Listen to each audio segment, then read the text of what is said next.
Buenos días. Buenos días, licenciada. Tal como les había dicho, hoy ya vamos a comenzar a trabajar en Paint. Okay, así que les voy a compartir pantalla.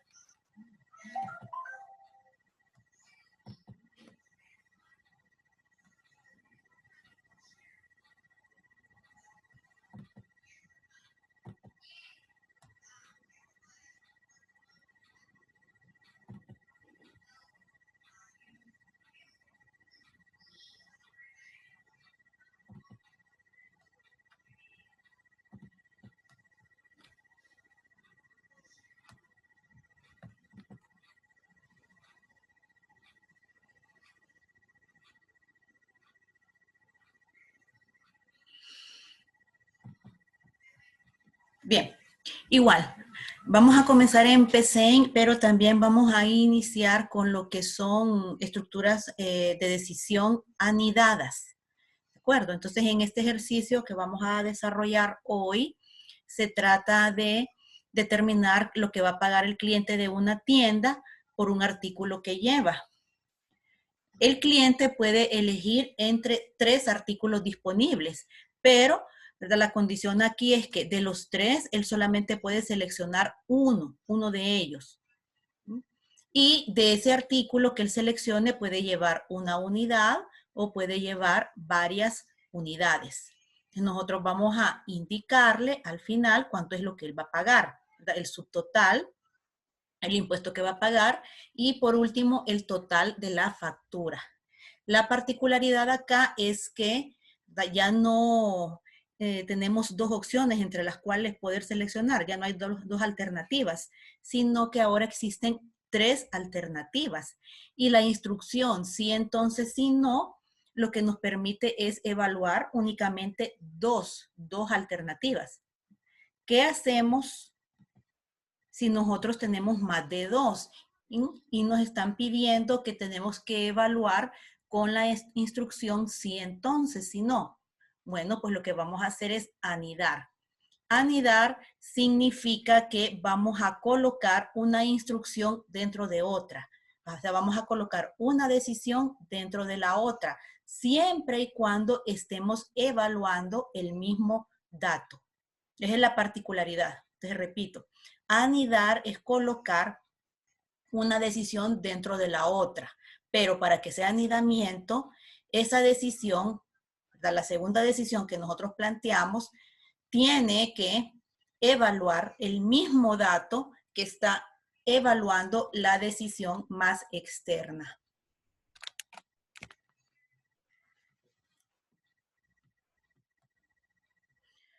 Mejor les voy a explicar primero la sintaxis de lo que es una decisión anidada.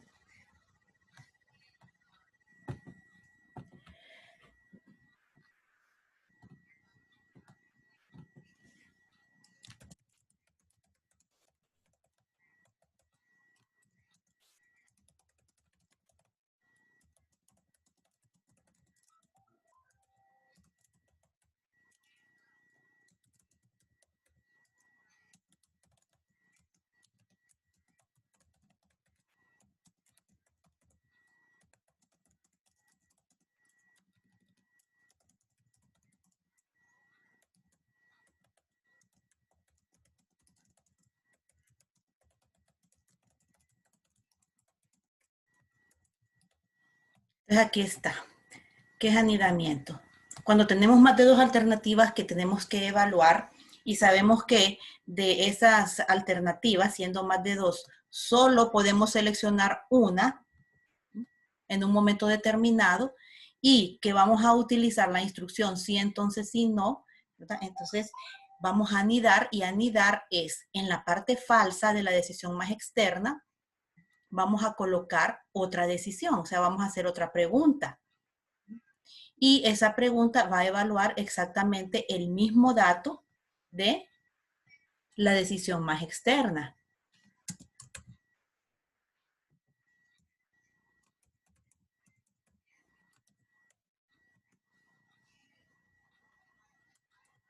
Entonces, por ejemplo, si planteo una decisión de forma normal, entonces aquí voy a plantear la condición o expresión lógica.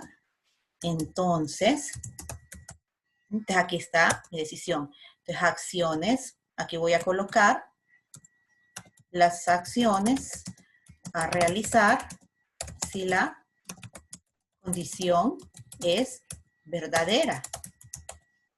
Pongámosle condición 1. Si la condición 1 es verdadera. Entonces, supongamos que esta condición de acá evalúa un valor. Por ejemplo, el primer artículo, nos dicen que son 3 artículos. Bien, te va a evaluar si se trata del primer artículo. Si es verdadera, entonces vamos a, digamos, asignar el precio de ese artículo. Si no, si esa condición no es verdadera, ¿cuántas alternativas nos quedan todavía para evaluar? Siendo que aquí ya evaluamos una y nos dicen que son 3 artículos, significa que nos quedan todavía 2 alternativas para evaluar. Pero ¿cómo vamos a hacer si el si no solo me va a servir para evaluar otra más? Entonces, si planteo acá si no y pongo acciones a realizar si es falsa, esto simplemente es la decisión doble, 2 alternativas, entonces no me sirve. Lo que voy a hacer es en la parte falsa de la decisión externa, de la primera que coloqué, volver a preguntar. Si, condición.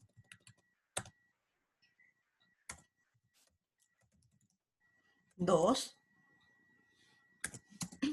Entonces, aquí está mi segunda pregunta. Esta es la decisión anidada. Aquí voy a plantear acciones a realizar si la condición 2 es verdadera. Entonces, si estoy evaluando de los 3 artículos, la condición 1 me evalúa si es el primer artículo, si ese fue el seleccionado. Entonces, asigno el precio.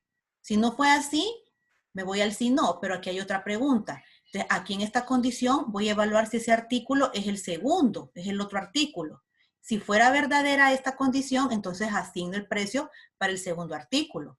Ahora, ¿cuántos artículos me faltaría evaluar? Si en la tienda hay 3, me quedaría para evaluar 1. Entonces yo puedo plantear esto así. Si no fue el primer artículo de la condición 1, si no fue el segundo artículo de la condición 2 y solo hay 3, si no fue ninguno de los anteriores, va a tener que ser forzosamente el tercer artículo. Entonces vengo y planteo si no, este si no le pertenece a la decisión anidada. Entonces aquí voy a evaluar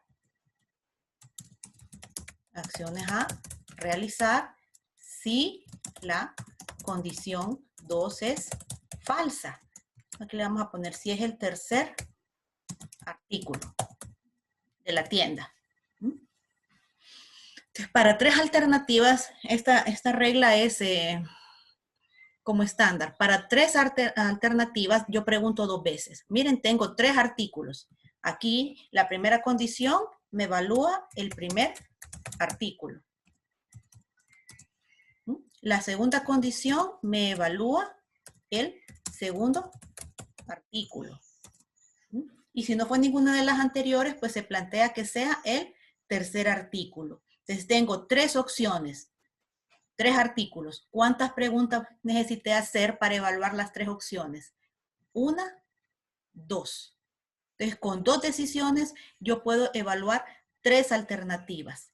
De ahí voy a cerrar las decisiones. Y lo que me queda es empezar a cerrar por las más anidadas, o sea, la más interna. Aquí tengo. Fin sí. Este fin sí le pertenece a la condición 2. Entonces estoy cerrando la que está más anidada. Después de eso cierro la que es más externa. Entonces fin sí. Y voy a cerrar la condición 3. Y ahí termina la estructura de decisión anidada. ¿Alguna duda?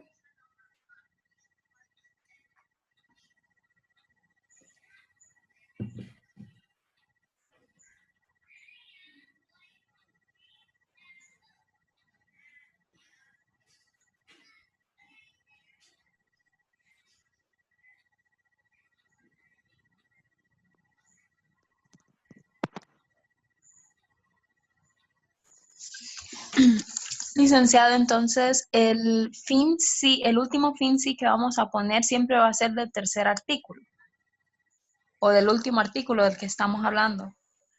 El último fin sí. O sea, Sí. ok, sería más bien la parte falsa de la decisión más anidada. Esta. Evalúa siempre la última condición. Ah, ok. Llevémoslo un poquito más allá. Digamos que son en realidad 4 artículos. Vamos a seguir la regla. Si para 3 artículos yo pregunté 2 veces, ¿cuántas preguntas necesito para evaluar 4? 3. 3, ¿verdad? Vamos a hacerlo así. Una más. Vamos a ver. Entonces acá, ya evalué el segundo artículo. Les dice, si no, pero si son 4 y yo ya evalué 2, ¿cuántos me faltan por evaluar? 2. Así que no puedo plantear acciones aquí en el si no, porque el si no solo me da para un artículo. Entonces, ¿qué tengo que hacer? Volver a preguntar. Y entonces voy a volver a anidar. Si no, si condición 3. Entonces, les pregunto ahí por el tercer artículo. ¿Qué va a pasar?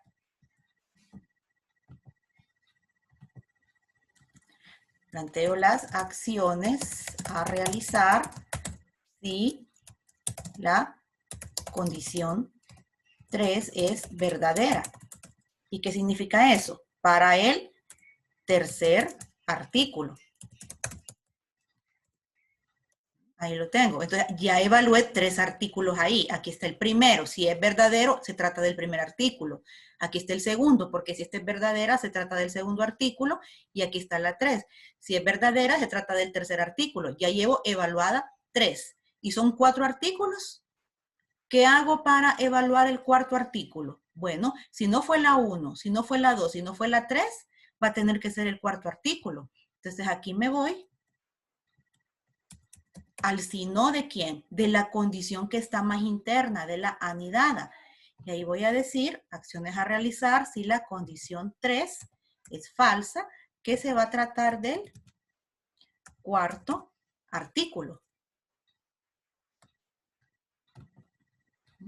Entonces ahora solo tengo 2 fin sí, ¿verdad? Pero tengo que empezar a cerrar el que está más adentro de la estructura. Cierro primero el de la condición 3. Fin sí, y este sería el de la condición 3. ¿Ok? Entonces ahí sería la estructura de decisión anidada para evaluar 4 alternativas. Entonces para eso ocupé 3 preguntas.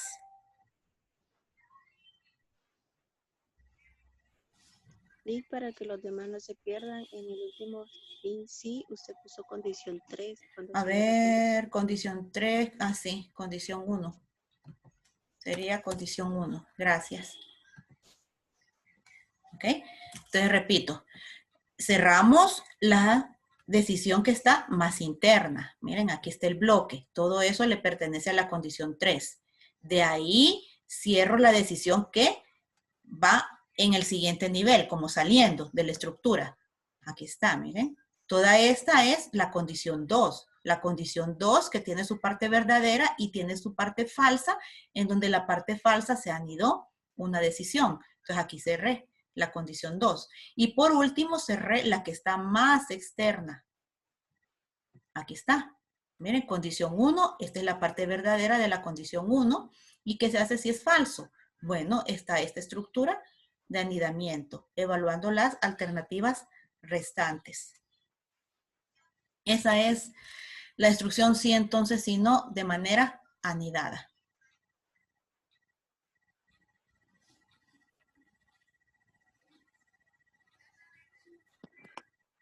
En la unidad, ¿hasta cuántos datos podemos tener? No hay así como un límite, eso lo da cada lenguaje. Lo que pasa es que cuando ya tenemos muchas alternativas, la verdad es que se vuelve muy poco entendible. Digamos, si yo les dijera, aquí ya es un poco engorroso de entender, ¿verdad? Y si yo les dijera, hay 10 artículos, vamos a anidar 9 veces. Entonces es demasiado engorroso de seguir la lógica cuando está planteada de esta forma. Entonces lo hacemos generalmente cuando tenemos 3 o 4, la que es fácilmente de entender el código. Pero si tenemos más, entonces nos valemos de otra estructura de decisión, que es la siguiente que vamos a ver, que es la decisión múltiple. Entonces, de ahí cuando miremos la decisión múltiple, ustedes van a tomar la decisión de cuál de las dos van a emplear. Obviamente la más fácil de entender va a ser la decisión múltiple, pero es importante entender el anidamiento, porque la decisión múltiple generalmente no puede evaluar algunos casos, y ahí sí es donde nosotros nos vemos obligados a emplear este tipo de estructuras anidadas.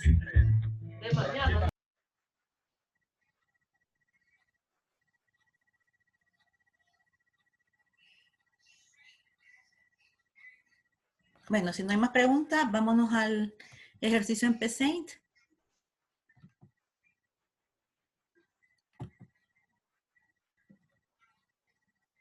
No entendí la parte final, Anthony. Veamos. ¿Qué parte no entendió, Anthony? La de... La parte final, la de cerrar las decisiones, ¿esa fue la que no entendió?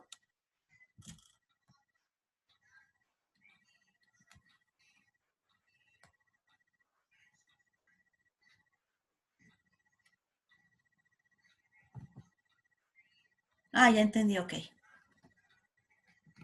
Bueno, entonces vámonos a PSAINT.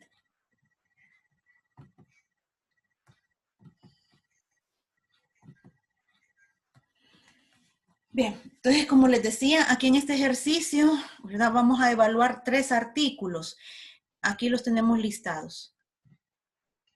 Los 3 artículos son escritorio ejecutivo, escritorio juvenil y escritorio infantil. Bien, vamos a entender un poquito de la sintaxis de PSAINT. Básicamente, como este es un pseudocódigo, es lo que hemos estado haciendo, sin necesidad de PSAINT, solo que PSAINT tiene su sintaxis propia, o sea, su manera de escribir las cosas. Pero en cuanto a los elementos para formar un pseudocódigo, son exactamente los mismos. Tenemos que definir variables, hay lectura de datos, hay instrucciones aritmético-lógicas, hay decisiones, hay salida de datos. Esos elementos se mantienen. Entonces, en PSAINT, cuando nosotros abrimos un archivo nuevo para comenzar a hacer el pseudocódigo, ya viene esto, algoritmo, y nosotros le asignamos el nombre, ventas vectores. Después de eso va a venir lo que es la declaración de variables. Bueno, yo aquí puse a manera de comentario de qué se trata el ejercicio. Los comentarios, si los queremos incluir en nuestro código, se ponen con doble pleca. Un comentario es algo que no forma parte en realidad del proceso de nuestro pseudocódigo. Simplemente lo colocamos con propósito de documentar lo que estamos haciendo en el pseudocódigo. Declaración de variables.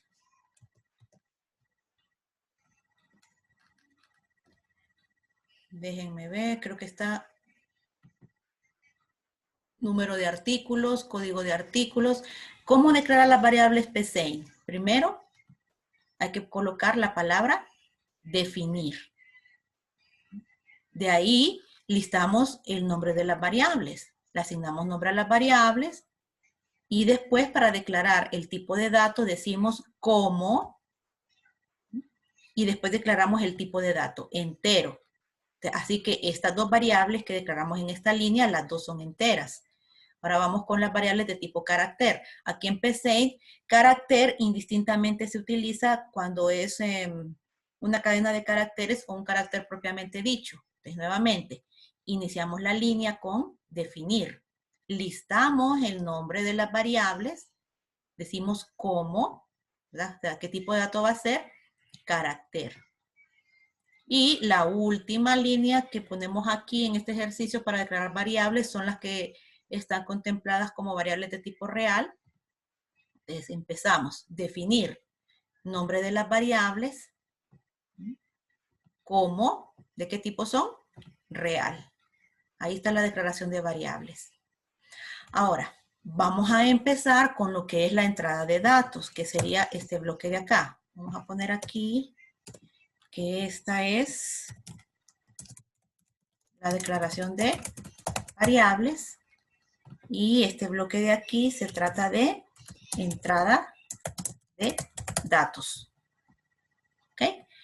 Entonces me interesa que entre dos datos, lo que es el nombre del cliente. Entonces mando un rótulo a la pantalla, ingresa el nombre del cliente. Entonces leemos ese dato en la variable nom cliente.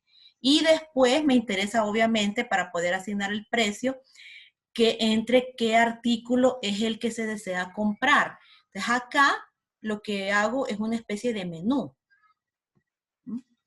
Entonces, mostrándole a él cuáles son los artículos que tiene la tienda, ¿verdad? Y asignándoles un código, 1, 2 o 3.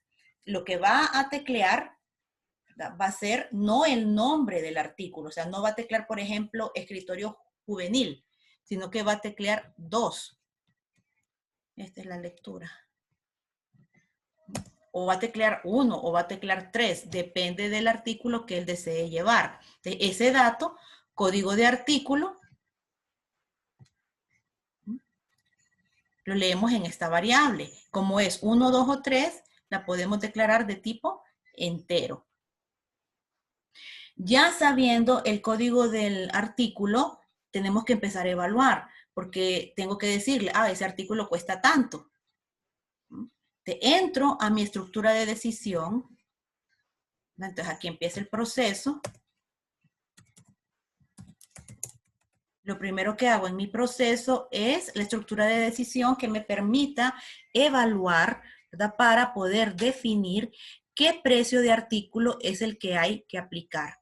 Les pregunto, si código de artículo es igual a 1, o sea, si seleccionó escritorio ejecutivo, ¿verdad? Que tiene código 1, entonces asigno nombre del artículo, escritorio ejecutivo, y le asigno un precio unitario.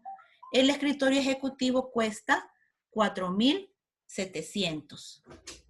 ¿Bien? Si no, miren, y aquí es donde ya empiezo a anidar. Revisen, porque evalué 1. Miren, evalué este, pero todavía ¿cuántos me quedan por evaluar? ¿Cuántas opciones más tengo?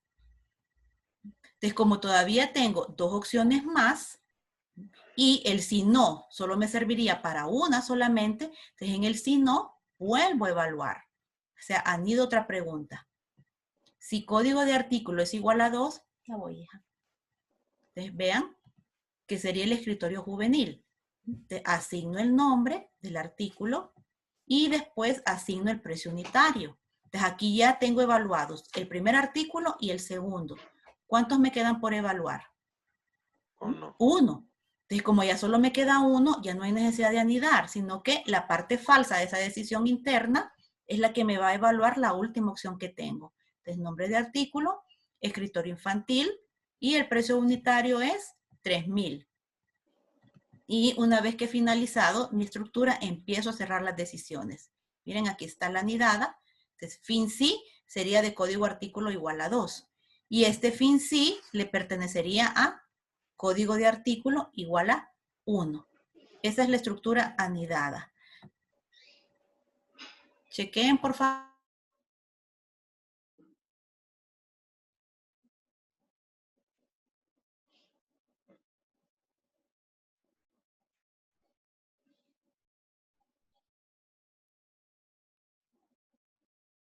Iba a decir algo, Lick.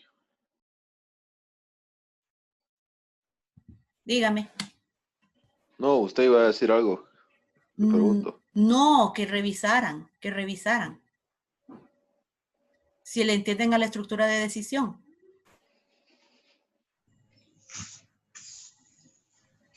Si está clara la estructura de decisión.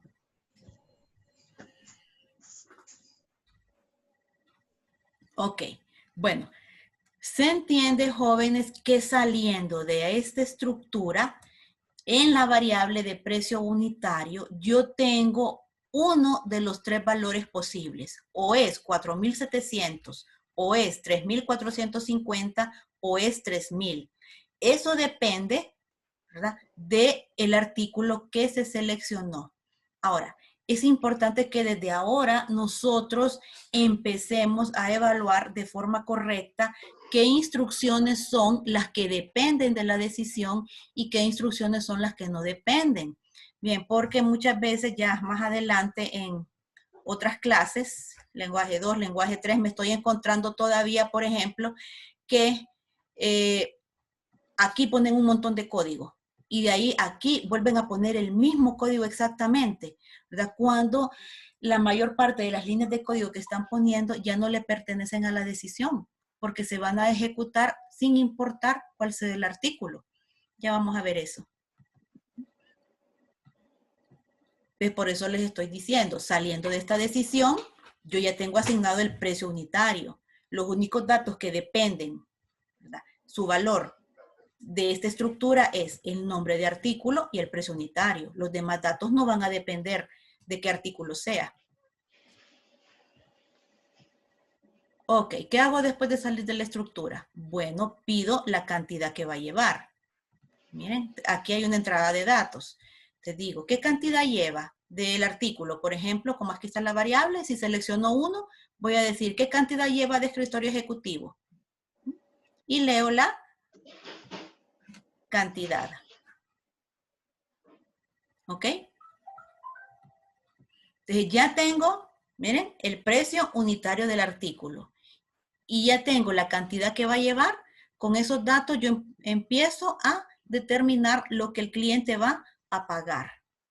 Aquí está el subtotal. Subtotal es igual a precio unitario por cantidad. Entonces, una vez que tengo el subtotal, le aplico el impuesto, que es el 17% del subtotal. Y por último, al total, ¿verdad? Le voy a sumar, el total va a ser el subtotal más el impuesto que tiene que pagar.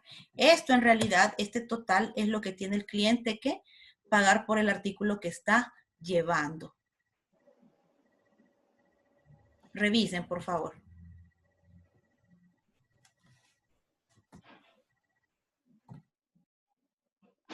¿De dónde sale el impuesto, Liz?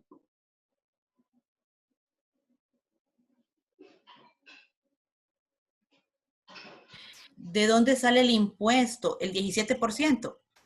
Es algo que ya está asignado. Es como que usted vaya a cualquier tienda y le compren impuestos y le cobren impuestos sobre ventas. Es algo que ya está determinado. Ustedes lo podrían, okay. ¿sí? Ok.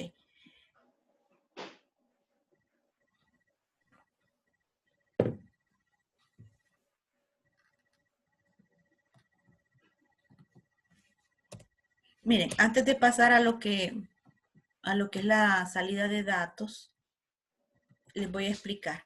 Fíjense cómo yo tengo estructurado esto. ¿Cuáles son las únicas instrucciones que yo tengo dentro de cada decisión? ¿Qué tal si yo hago algo así?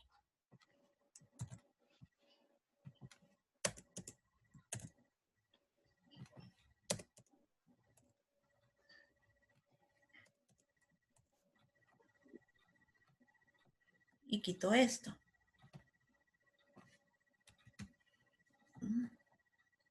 Revisen eso. Vean, mi pregunta es, ¿el subtotal, el impuesto y el total dependen? ¿Su cálculo depende del tipo de artículo? ¿O lo vamos a determinar sin importar cuál es el tipo de artículo?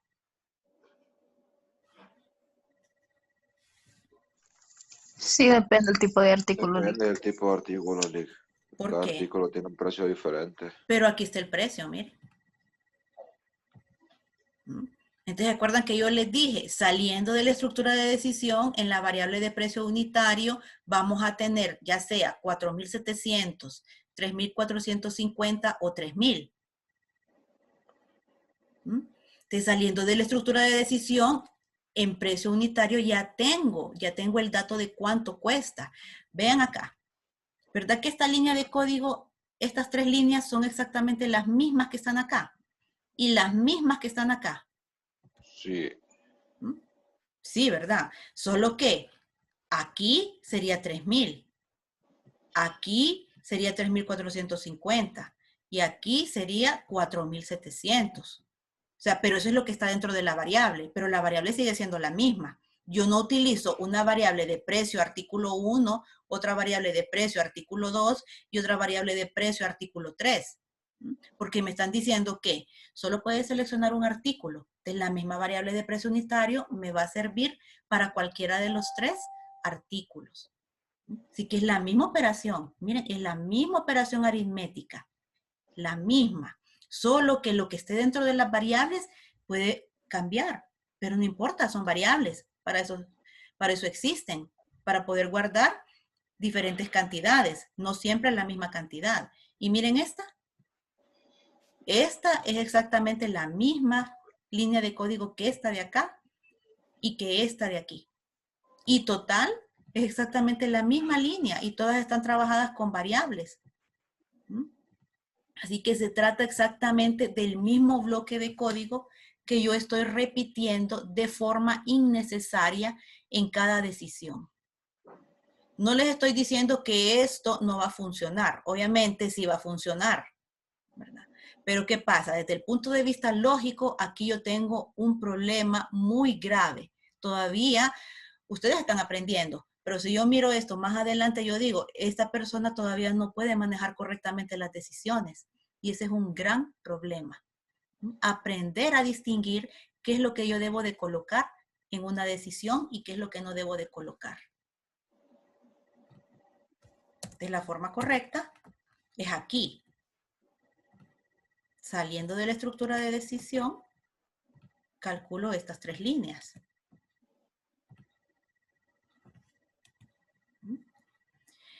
Por ejemplo, si me dice, llevo escritorio juvenil, ¿cuál es el precio? 3.450. Muy bien, 3.450 es lo que va a estar guardado en esta variable. Y me dice, llevo 2 va a estar guardado en esta variable. Pero la operación aritmética de multiplicar el precio por la cantidad sigue siendo la misma. No importa si también fuera escritorio infantil. Ay, escritorio infantil, entonces precio unitario son 3.000 y llevo 1.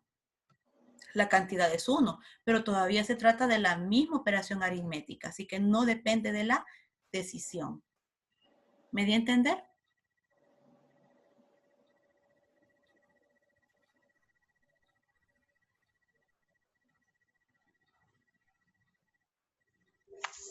Sí, Para eso hay que practicar bastante, ¿verdad? Para aprender a distinguir qué es lo que debemos de poner dentro de una condicional. ¿Ok? Bueno. Ahí finalizo el proceso con el total a pagar. Entonces ahora voy con la salida de datos. En la salida de datos, siempre voy a utilizar la instrucción escribir. Aquí simplemente estoy haciendo 2 líneas en blanco. Y aquí ya empiezo con los datos. Fíjense que todo lo que está en rojo, miren, todo esto que está en rojo, son rótulos. Rótulos, o sea, que se van a imprimir tal como yo lo estoy escribiendo en el código. Miren, rótulos, nombre del cliente. Pero lo que yo tengo aquí es una variable. Que lo que estoy imprimiendo acá es lo que hay dentro de la variable. Es nombre del cliente, código del artículo, el nombre del artículo, precio unitario, la cantidad. Y después los totales que determiné, el subtotal, el impuesto y el total de la factura. Esos son mis datos de salida.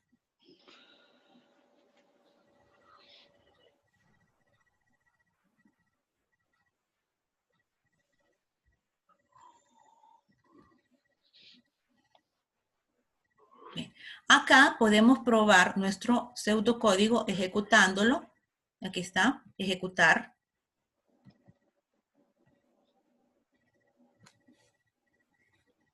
Miren, entonces me pide nombre del cliente.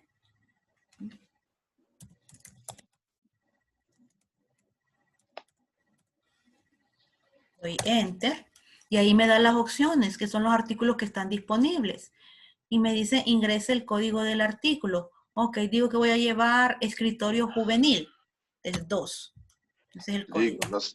No se muestra en Ay, pantalla. sí, espérenme. Voy a compartir todo.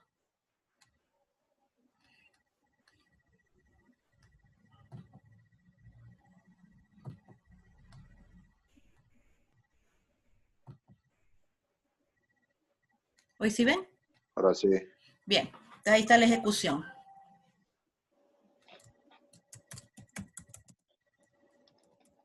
El nombre del cliente.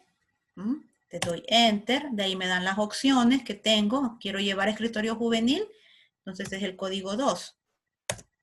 ¿Qué cantidad lleva?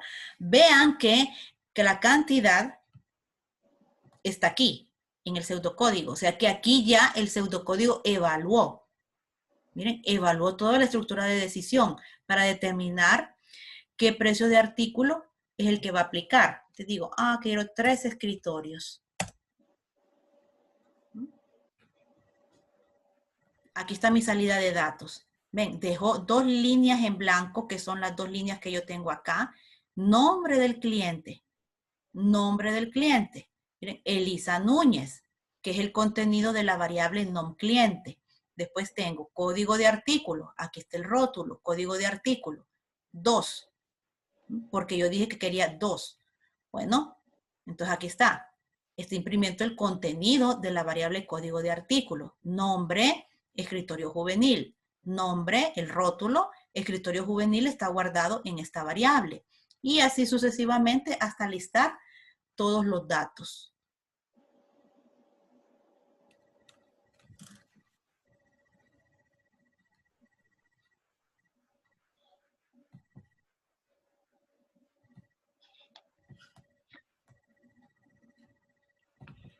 Entonces, cuando ustedes comiencen con el pseudocódigo, se les presenta de esta forma. ¿Ok? Entonces, yo puedo empezar a definir mis variables.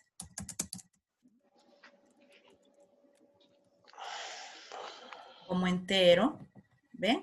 Si yo quiero leer, puedo seleccionar o puedo poner, por ejemplo, un escribir, puedo escribir la instrucción. Miren. O si no quiero escribir la instrucción, desde acá, puedo seleccionarla. De escribir.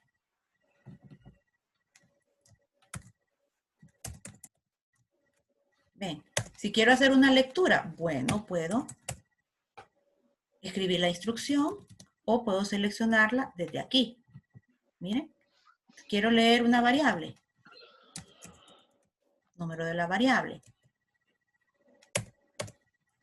Quiero poner una decisión. Aquí tienen ustedes el sí entonces. Entonces lo selecciono y me pone toda la estructura. Desde aquí vengo y empiezo a construir mis expresiones lógicas. Si número es mayor que 5. Entonces aquí podría yo poner las acciones. Si no, tal cosa. Y si yo quisiera anidar en este si no, y no quiero escribir la instrucción, sí. Entonces mejor, si no quiero escribir, selecciono nuevamente de acá. Y ahí está, miren, una segunda que está anidada.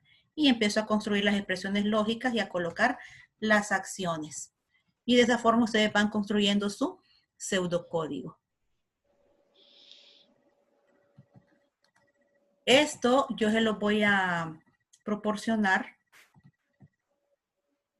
el código en un PDF para que ustedes lo realicen. ¿Alguna duda, muchachos?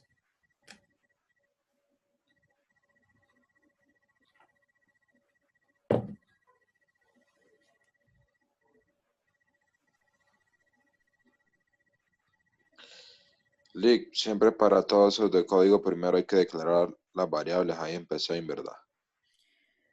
Es una buena práctica de programación declarar las variables al inicio, porque eso denota que usted hizo un